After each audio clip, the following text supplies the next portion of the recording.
How to grow a Bible animation video to 1,000 plus views in 24 hours. Many Christian creators believe that Bible content grows slowly by default. That is not true. Bible animation videos have one powerful advantage most niches don't. I. Timeless stories. 2. Emotional depth. 3. Shared across generations. The challenge is not the message. The challenge is visibility. In this training, you will learn how to intentionally grow your Bible animation video to over 1,000 views within 24 hours. This is achieved by combining I. Story psychology, 2. Community activation, 3. Strategic sharing, and 4. Platform momentum on YouTube.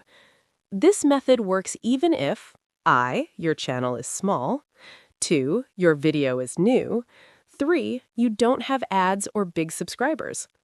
Step I. YouTube does not judge videos by category. It judges them by viewer response. Your Bible animation video is evaluated on I. Clicks, do people want to watch? 2. Watch time, do they stay or watch for long? 3. Engagement, do they react, comment, and share? If families, parents, teachers, or Christians respond quickly, YouTube expands reach. Your goal in the first 24 hours is to create a burst of meaningful interaction around God's Word. Do you think this strategy will work? Yes or no?